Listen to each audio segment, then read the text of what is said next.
36 hours. They're saying that we stole the Facebook from Divian Arendra and the Winklevoss. I know what it says. Did we? Do you realize that your actions could have permanently destroyed everything I've been working on? We have been working.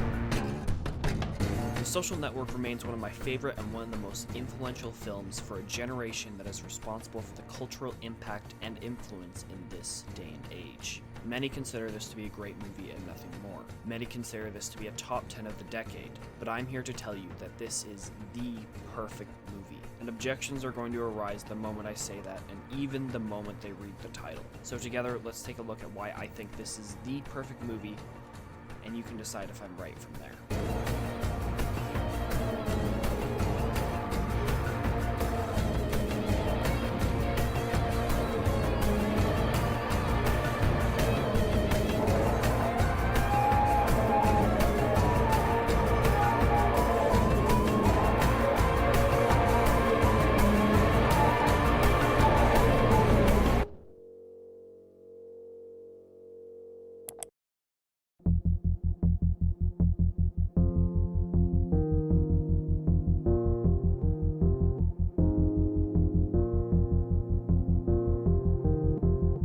I think it's pretty impossible to give a full explanation of The Social Network without considering the soundtrack the film gives us.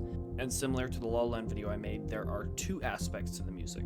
One being the original soundtrack, or OST, and two being the lyrically supported music that is either made because of the film or is already pre-existing. Often in cinema, music is used to enhance the scene it's being put alongside, rather than providing any context or subliminal messages for us to take away. But naturally, if this film is so highly regarded, then there should be a purpose with the two songs that feature at the beginning and the end. And the matter of fact is, both don't only convey meaning, but also go in conjunction with one another. The first of those songs is Ball and Biscuit by the White Stripes. The title is pretty self-explanatory to the meaning of the song, so if you want to interpret the drugs the song is referring to as possibly the website Mark will soon come to complete, then that's up to you. But what I'm more concerned about is with the lyrics of The Seventh Son. Mark Zuckerberg longs after someone to like and notice him, portraying himself as kind of a jerk, but also as well as the seventh son that he believes every girl to long after. All the while to come to the catharsis of this scene where he is told to only be a jerk for trying to be that seventh son. Closely connecting itself with the final piece of music by the Beatles known widely as Baby You're a Rich Man, symbolizing that the idolization of being that seventh son will end you up exactly opposite where you want to be in the first place. Mark wanted someone to appreciate and have an interest in what he found interest in. He has no intention of gaining money. He was offered $1 million for a program he made and instead released it for free, and instead ends up with all the money in the world but stuck without what he sought after from the very beginning. That's at least my interpretation of the story being told by those two songs in conjunction with one another, but there are other ideas to be found in them, I'm sure. It's where we start to delve into the originally composed soundtrack where things start to get interesting and more precise. So when dissecting the OST, the most I can really add to it without giving a retrospective on the credential structure or time signatures of the music is really how unique and interesting it is used in the film itself. And again, this is something a 2-year-old chimpanzee could explain, which actually sounds more adorable than stupid, but I think the choice to give a film like this an instrumentation representing the sounds and attitude of a computer is brilliant. The film's time usage is like 90% dialogue and 5% visuals, and another 5% for Andrew Garfield looking hot. Hello, is it me you're looking for? I can see it. But with a premise like that to the composers Trent Reznor and Atticus Ross, I think they did an excellent job incorporating the elements needed to make this soundtrack work in unison with the dialogue. As they've explained in interviews, the Hall of the Mountain King track actually being the hardest to complete, even though it was already pre-existing music. And personally to me, I find it fascinating to hear the progression in this specific track.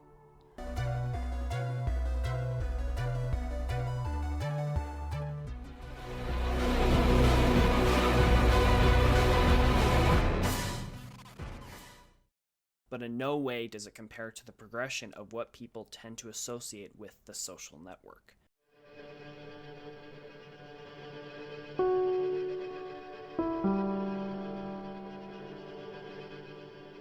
And both David Fincher and the composers are completely transparent on this. It wasn't originally meant to be the main theme. It only took a couple of listens by Fincher to realize the juxtaposed capabilities it had within it. I think it was track 7, ironically. I was in my office and I was scrolling through a little MP3, and all of a sudden I heard this weird, it's almost like Ligeti, The Shining, kind of like this odd dissonance, this guttural sound. And then over the top of it came this little piano melody.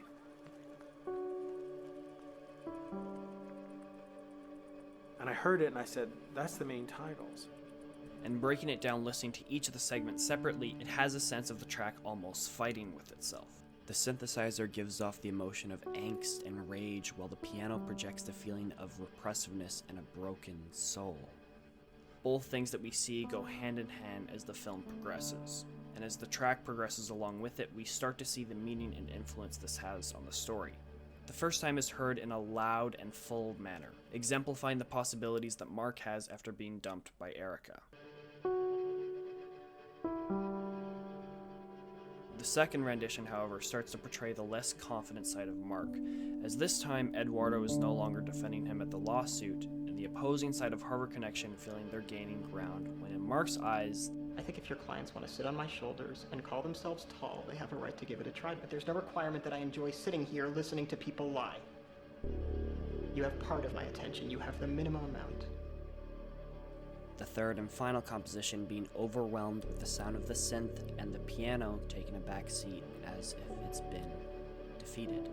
All of these themes surrounding the context of Mark being defeated by an opposing force when he refuses to admit it, hence the title of the track, Hands Cover His Bruise. It's only when the weight of his actions start to set in and he realizes that he has been defeated. And regardless of the number of people he has on his website, Erica's words will continue to tarnish his mindset forever. It'll be because you're an asshole. Just as the validation of the claims against him about leading on Harvard Connection team starts to build and gain more meaning. But both still not trumping the fact of him realizing that he betrayed and lost his one best friend. I was your only friend. Yeah, one friend.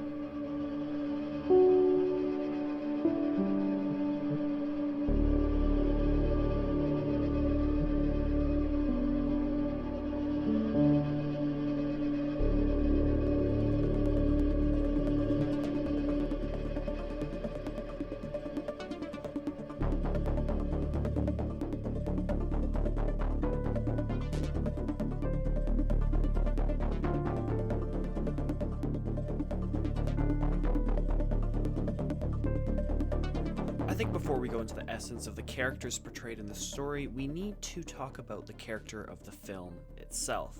Whether or not that character is interesting and isn't bland or boring like every comedy release nowadays is up for you to decide. But without a doubt, The Social Network stands out in both its genre and films that were released around the 2010s with it. There is really no proper way to depict what gives a film character, but a good place to start is the editing. And I think if I were to do a video explaining my thoughts about The Social Network and not talk about editing, I would have completely failed as a video essayist. Essayist? Is that a word?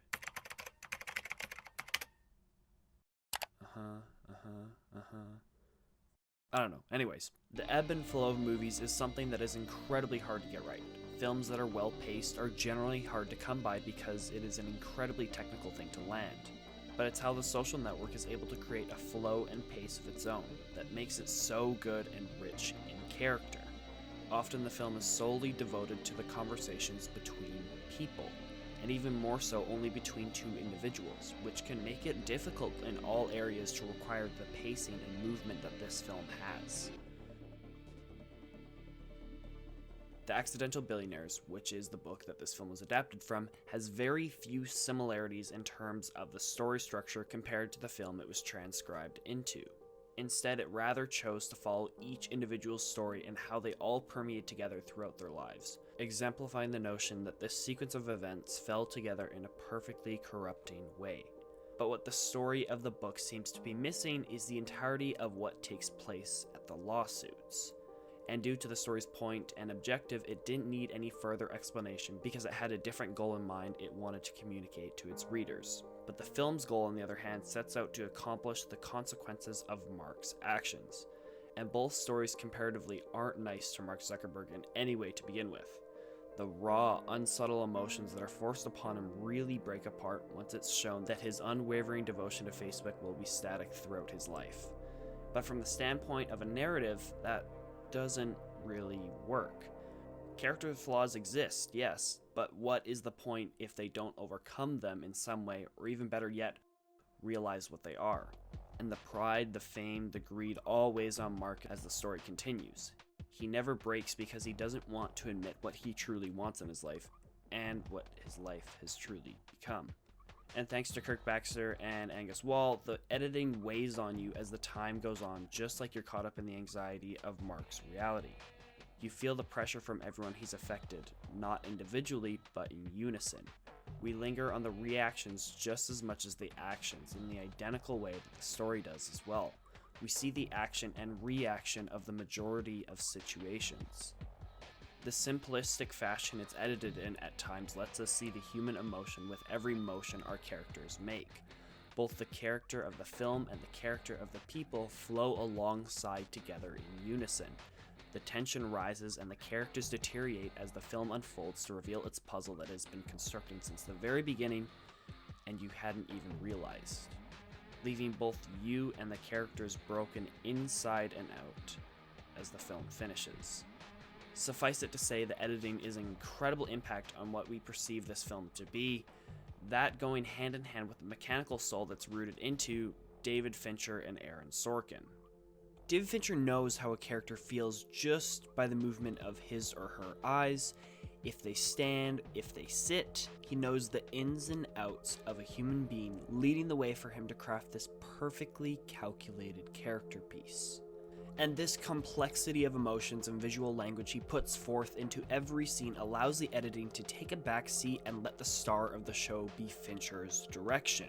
And I highly recommend you go watch Every Frame of Painting's video on that if you want more. But all whilst the chaos of Fincher, Aaron Sorkin exploits not just how a person talks, but also how to make the everyday person feel the emotions of a consequential breakdown at every point in their life. Both of these combine together into what feels like music to the ears, as he describes it. The melodramatic angst that Sorkin puts forth towards us as an audience is relentless. He doesn't stop with the emotions of fear, anger, jealousy, greed, and pride until the film is finished, and until he lets you feel the defeat that you've been begging to have for the past 2 hours. All topped off with the Fincher picture, trademarking that by the way, and you have a piece of film that does not stop until it leaves you defeated as our characters. And that's why I love it. Get out of here, La La Land. A film that can not only make you feel anything regardless, but feel what the characters are feeling in a perfectly precise way is just pure magic. Often implications are drawn from Infinity War in the same way because of the same emotional impact. But at this point, I'm just repeating myself, so why? Because Infinity War sucks, you doofus. Why talk about Fincher and Sorkin when that's already been done to death by as many creators as it takes to make a YouTube rewind? You don't need me to tell you how gorgeous the film looks. You don't need me to tell you that all the elements I just explained complete a sense of catharsis together. But I really had to explain in the simplest form how grateful I am for this duo. And these two are responsible for everything that we see in the characters, as I will go into in a minute.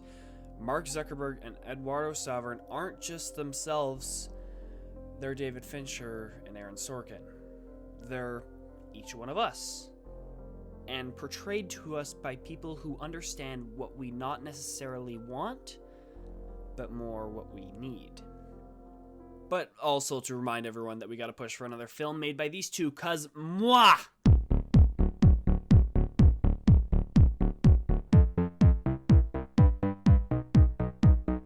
David Fincher, Aaron Sorkin, Mark Zuckerberg, Eduardo Saverin, you, me, we're all characters. all with our own ideals, beliefs, and goals, each with an individual voice about what should and can be done. But unfortunately, not all of this is heard. Otherwise, we wouldn't have movies like The Social Network or stories of the founding of Facebook to tell and see each generation. As chaotic and melodramatic as The Social Network is, it's still real in the ways that often hurt each other most. You might not be the founder of a multi-billion-dollar company and leave your best friend out to dry on the sidewalk of the internet, but I bet you've had friendships fall apart from the pride, greed, and egotistical desires of your human nature. Or worse, maybe you've just been the butt end of a situation like that. We're all hurt, and we're all broken. And that's mainly what The Social Network is about. Broken people. People who have been hurt themselves and try to project that towards others to make themselves feel more at ease. Sean Parker being the prime example. It's not dwelled on in the film to the extent of the book, but Sean Parker was once on top like Mark and Eduardo. Not from Napster, he elaborates on that plenty, a company known as Plaxo. Plaxo paved the way for things such as Facebook to be made. In its essence, it was considerably close to the early stages of Facebook. The Facebook. Sean Parker was excluded and ripped from his rights to Plaxo. He was then later followed and listened to wherever he went to ensure he wouldn't say a word of what happened. And that is what caused the 0.03%, that is the straw to break the camel's back between Mark and Eduardo. It wasn't. What was Mr. Moskowitz's ownership share diluted down to? It wasn't. What was Sean Parker's ownership share diluted down to? It wasn't. What was Peter Thiel's ownership share diluted down to? It wasn't. And what was your ownership share diluted down to? 0.03%.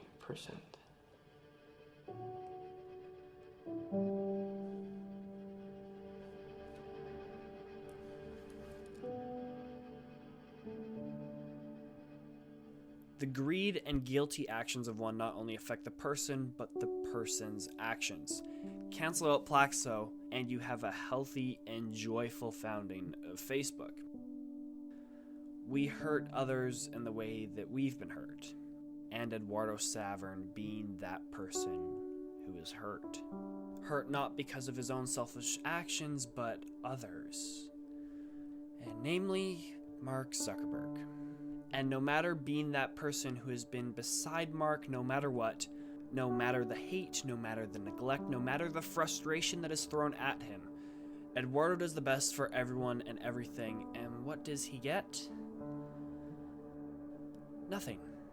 Because sometimes life just isn't fair, right?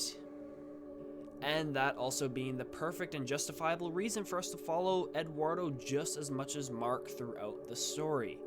We learn of the tragedy to come halfway through the film, letting that inevitable betrayal hurt that much more because we are connected with the person who gets treated like nothing, to allow us to feel like we're treated like nothing.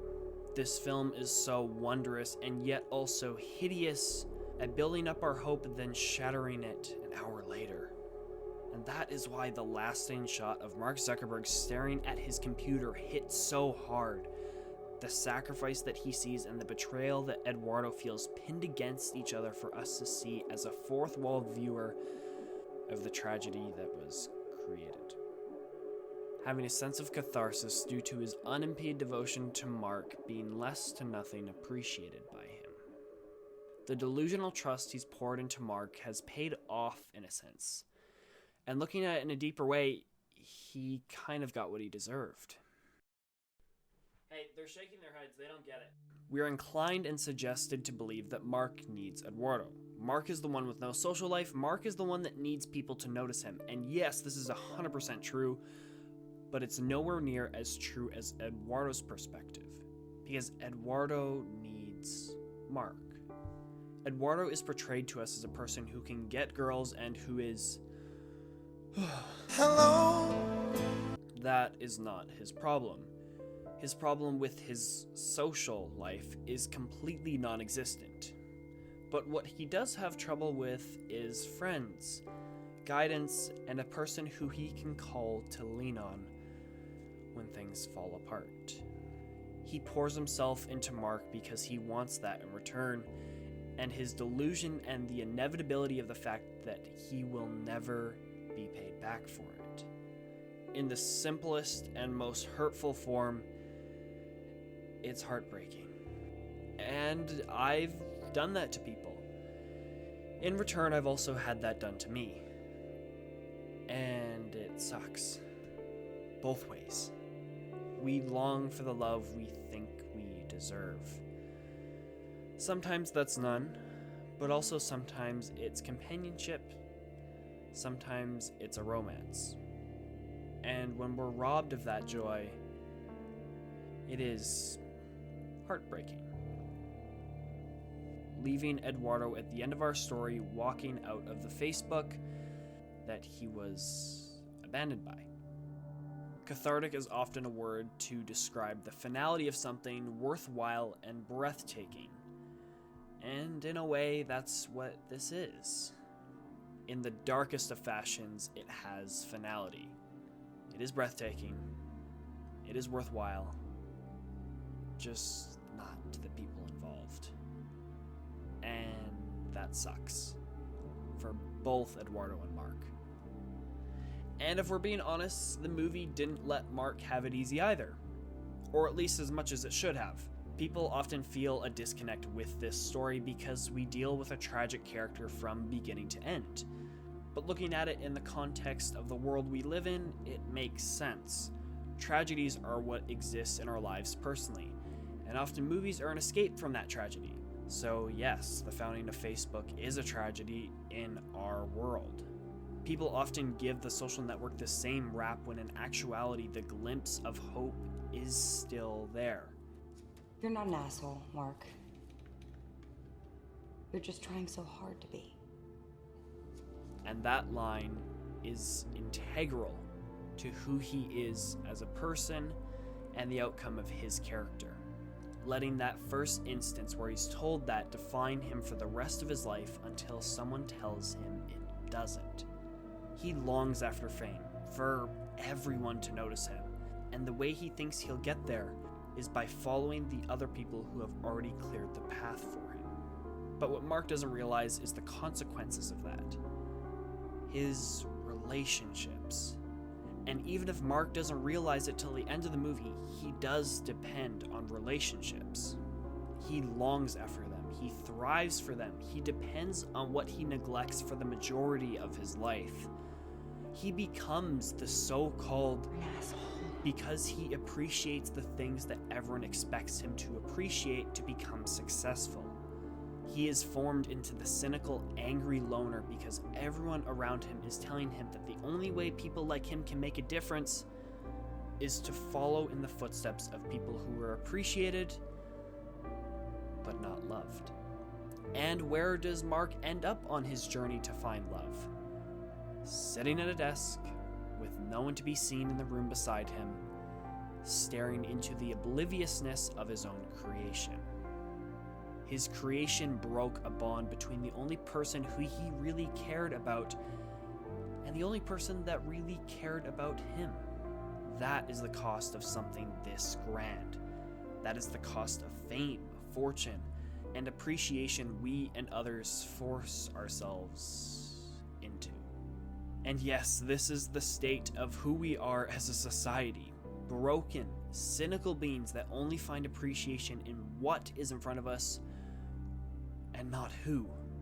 It's not the disconnect that we feel to this character, but it's our attachment. We are the same as Mark Zuckerberg. We long for love, but are forced into the state created by our environment. The lies, the judgment, the ridiculing all shapes us into who we are. It's almost ignorant to judge people like that because we would all be the same way with comparative surroundings. Without the people and elements that support me in my life, I would be the same way. You would be the same way. We want to hurt others the way we have been hurt.